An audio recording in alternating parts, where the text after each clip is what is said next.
मैत्रिणींनो, आळूवडी बनवताना जर काही चुका होत असतील, ज्याने आळूवडी व्यवस्थित बनत नसेल किंवा बनवल्यानंतर घशामध्ये खाज येत असेल, तर मात्र आज मी तुमच्यासाठी खूप खास ट्रिकनी आळूवडीची रेसिपी घेऊन आली आहे. एकदम परफेक्ट रेसिपी बनते. पहिल्यांदा ज्या माझ्या मैत्रिणी बनवत असणार, त्यांच्यासाठी पण अगदी उपयुक्त ही रेसिपी ठरणार आहे. पहिल्याच वेळेस तुम्ही एकदम मस्त आळूवडी बनवून घरच्यांना खाऊ घालाल, ही माझी खात्री आहे. तर सर्वात आधी आपल्याला इथे आळूची पानं घ्यायची आहेत. ही जी जाड देठं आहेत त्यांना आपल्याला कापून घ्यायचं आहे. तर सर्वात आधी आपण देठ कापून घेऊया आणि देठ कापल्यानंतर खालपर्यंत जो जाडा भाग आहे तो पूर्णपणे आपण असा कापून घ्यायचा. जो हा भाग आहे त्यानेच आपल्याला घशाला खाज येत असते, त्यामुळं अगदी खालपर्यंत तो व्यवस्थितपणे कट करून घ्यायचा. हे बघा अशा पद्धतीने जितकं तुम्ही बारीक कट करशाल तेवढं तुमच्या घशाला खाज बिलकुल पण येणार नाही. आणि काही खास आपण ट्रिक्स याच्यामध्ये वापरणार आहोत, ज्याने बिलकुल पण खाताना गळ्यामध्ये खाज येणार नाही आणि अतिशय मस्त या आळूवडी बनून तयार होतील. मैत्रिणी माझ्या ज्या पहिल्यांदा आळूवडी बनवतील, त्या पण अगदी पहिल्याच वेळेस मस्त ह्या आळूवड्या बनवू शकतील, ही माझी खात्री आहे. तर बघा इथं सर्व पानांची देठं आणि मी पाठीमागचा जो जाडा भाग आहे, तो कापून घेतलेला आहे. तर सर्वात आधी आपल्याला हा जो भाग आहे, त्याला पूर्णपणे फ्लॅट म्हणजे चपटा करून घ्यायचा आहे. त्यासाठी काय करायचं, एक पान जे आहे ना, ते आपल्याला असं एका टेबलवरती ठेवून घ्यायचं आणि खाली मी जे आहे ते चॉपिंग बोर्ड घेतलेला आहे. असं आपल्याला लाटण्याने त्याला पूर्णपणे पसरट करून घ्यायचं आहे. ही पद्धत खूप इम्पॉर्टंट आहे. तर अशा पद्धतीने लाटणं फिरून आपण त्याला पूर्णपणे चपटं करून घेऊया. असं केल्याने काय होतं, जेव्हा आपण आळूवडी खातो तर त्याच्या ज्या शिरा आहेत त्या खाताना आपल्या दाताखाली कचकच होत नाही. त्यामुळं सर्व आपण असं लाटण्याने चपट्या करून घेतल्या आहेत. हे बघा इथं पूर्ण मी पानं जी आहेत ती चपटे करून घेतलेली आहेत. आता आपण पुढची प्रोसेस करूया. तर हे बघा, मी सर्वात आधी याचे बॅचेस बनवून घेते. म्हणजे सर्वात मोठं पान, त्यानंतर मीडियम साईजचं पान आणि नंतर सर्वात छोटं पान, असं आपल्याला बॅच बनवून घ्यायचं आहे. तर इथं मी 3 बॅचेस बनवून घेतले आहे. म्हणजेच 3 आळूचे रोल आपले बनून तयार होतील. तर सर्वात आधी इथे मोठा एक पान घेतलेलं आहे, तुम्ही पाहू शकता. आणि इथे मी एक छोटं आणि मीडियम साईजचं आणि त्याच्यापेक्षा छोटं अशी पाण्यांचे सेट करून घ्यायचा. आणि पानं लावताना एक जेव्हा आपण सरळ ठेवू तर दुसरा आपल्याला उलटा ठेवायचा आहे अशा पद्धतीने. आणि पुन्हा तो आपल्याला एक सरळ ठेवायचा आहे. त्यानंतर पुन्हा आपल्याला जे पान आहे ते असं उलटं ठेवायचं आहे. हे बघा इथं मी तिन्ही बॅच बनवून तयार केले आहे, म्हणजे झटपट आपल्याला आळूवड्या बनवता येतील. तर इथं एक आपण मिक्सर बनवूया. तर मिक्सरसाठी आपण याच्यामध्ये 4 ते 5 हिरव्या मिरच्या, 8 ते 10 लसणाच्या कळ्या घातल्या आहेत. आल्याचे तुकडे घालायचे. तर इथे 1 इंच आल्याचे मी 4 भाग करून मिक्सरमध्ये टाकून घेतलं आणि त्याचं आपल्याला दरदरीत असं कुटून घ्यायचं आहे पेस्ट. तर इथं मी एका मोठ्या बाउलमध्ये बेसन घेतलं आहे. तर साधारण 2 कप बेसन घेतलं आहे. 3 आळूच्या वड्यांच्या रोलसाठी आपल्याला 2 कप बेसन घ्यायचं आहे. 1 चमचा भरून पूर्णपणे मीठ टाकलेलं आहे. लाल मिरची घेतली आहे. तर इथं मी काश्मीरी लाल मिरची घेतली आहे. कारण की आपण हिरव्या मिरच्या पण घालणार आहोत, त्यामुळे जास्त तिखट होता कामा नये. अर्धा चमचा हळद घातली, 1 चमचा जिऱ्याची पावडर, 1 चमचा धन्याची पावडर घातली. हिंग घालूया. बेसन पिठाचा वापर करत आहोत, त्यामुळं हिंग पण घालूया आणि व्यवस्थितपणे पीठ असं ढवळून घेऊया. पूर्णपणे गुठळ्या अशा मोडून घेऊयात. आता आपण जो ठेचा बनवून घेतला होता मिक्सरला, तो याच्यामध्ये घालून घ्यायचा. आणि इथे मी इमलीचं पाणी घालत आहे, म्हणजेच आपली जी चिंच असते तर चिंचेचं पाणी घालत आहे. तर चिंच मी गरम पाण्यामध्ये टाकून भिजत घालून त्याचं पूर्ण पाणी असं काढून याच्यामध्ये घातलेलं आहे. चिंचेचं पाणी घातल्यामुळं बिलकुल पण घशामध्ये खवखव होत नाही. म्हणजेच आळूवड्या खाल्ल्यानंतर काहींना घशामध्ये खवखव होत असणार, त्यामुळं चिंचेचं पाणी घाला. चिंच जर अवेलेबल नसेल तर तुम्ही 1 मोठा लिंबाचा रस याच्यामध्ये घालू शकता. तर आता मी व्यवस्थितपणे बॅटर मिक्स करून घेते. मिश्रण जे आहे व्यवस्थित मिक्स करून घेते. सुरुवातीला जास्त पाणी घालायचं नाही. थोडं-थोडं पाणी घालून असं दाटसर, घट्टसर आपल्याला मिक्सचर बनवायचं आहे. हे बघा अशा पद्धतीने. पातळ मिक्सचर बनवू नये, नाहीतर ते बिलकुल पण पानांना चिटकणार नाही. तर आता अशा पद्धतीने आपण पूर्ण पानांना हे मिक्सचर लावून घेऊयात.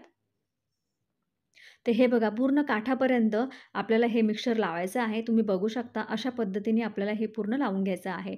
आता एक पान जे आपण सरळ ठेवलं आहे, त्याच्यानंतर आपल्याला दुसरं पान असं उलटं ठेवायचं आहे आणि त्याच्यावरती पण आपल्याला असं मिक्सचर लावून घ्यायचं आहे. हे बघा अशा पद्धतीने सर्व पानांना आपण लावून घेऊयात. एक आळूचा रोल बनवण्यासाठी साधारण 4 ते 5 पानांचा वापर करावा. जास्त पानांचा वापर करू नये, नाहीतर ते आतपर्यंत शिजत नाही. त्यामुळं एक रोल बनवण्यासाठी साधारण 4 ते 5 पानांचाच वापर करा. आता एक मोठं पान घालून पुन्हा मी याच्यावरती व्यवस्थितपणे मिक्सचर लावून घेत आहे. अगदी सोपी पद्धत मैत्रिणींनो घेऊन आलेली आहे. तुम्ही नक्की ही पद्धत ट्राय करा. पहिल्यांदा जर तुम्ही बनवत असाल, तरी पण एकदम परफेक्ट आळूवडी तुम्ही घरी बनवू शकतात.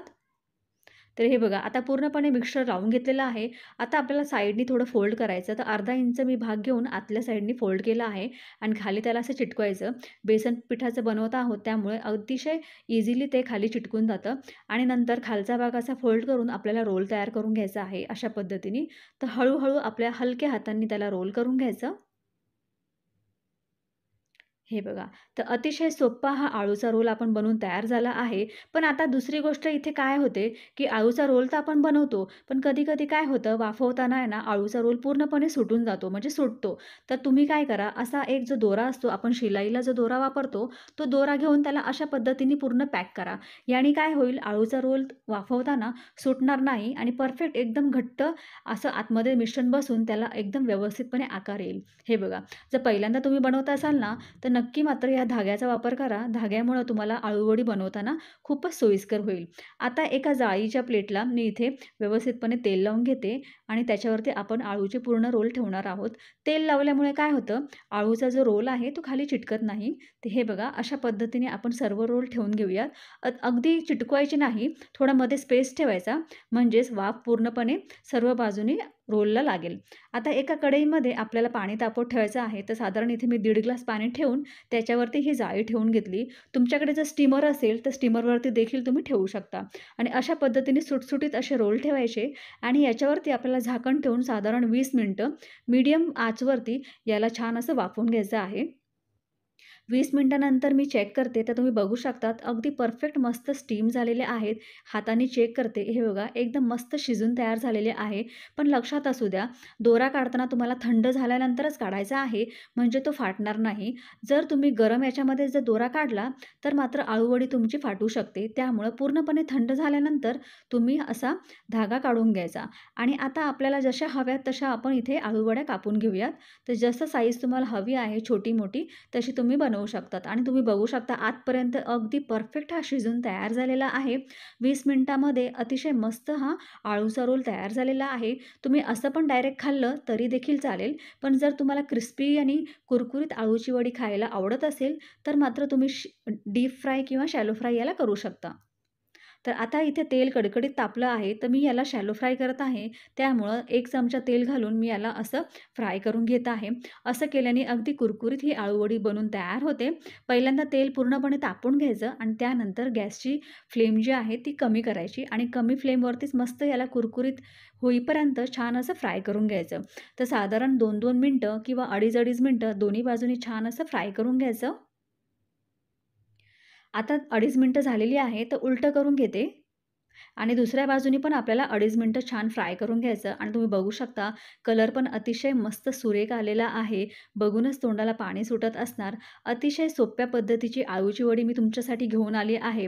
जर आळूवडी बनवताना तुमची आळूवडी सुटत असणार किंवा मिश्रण लावल्यानंतर वाफवताना जर ती सुटत असेल किंवा तुटत असेल, तर त्यासाठी मी तुम्हाला खूप खास ट्रिक घेऊन आळूची वडी कशी बनवायची ही रेसिपी घेऊन आलेली आहे. तर आशा करते की तुम्हाला ही आजची रेसिपी खूप आवडली असणार. आता मी एका प्लेटमध्ये सर्व आळूच्या वड्या मी काढून घेतलेल्या आहेत. त्यावरती आपण आता गार्निशिंगसाठी मस्त कोथिंबीर घालूया आणि कोथिंबीर घातल्यानंतर आपल्याला याच्यावरती सफेद तीळ घालायचे. अगदी मस्त हे अगदी अतिशय आकर्षित दिसतात आणि जर तुम्ही पाहुण्यांसाठी बनवत असाल, तर तुम्ही मस्त डायनिंग टेबलवरती अशा बनवून आकर्षण त्याच्यावरती वाढवू शकतात, असं कोथिंबीर आणि तीळ घालून. तर बघा मैत्रिणींनो, अगदी अतिशय सोप्या पद्धतीने तुमच्यासाठी आळूवडीची रेसिपी मी आज घेऊन आलेली आहे. तर आशा करते रेसिपी आवडली असणार, तर प्लीज चॅनलला सबस्क्राईब करा. भेटूया अशा मस्त चमचमीत रेसिपीसोबत. तोपर्यंत रेसिपी ट्राय करा आणि तुमची आणि तुमच्या परिवाराची घ्या पूर्णपणे काळजी. Bye bye. धन्यवाद.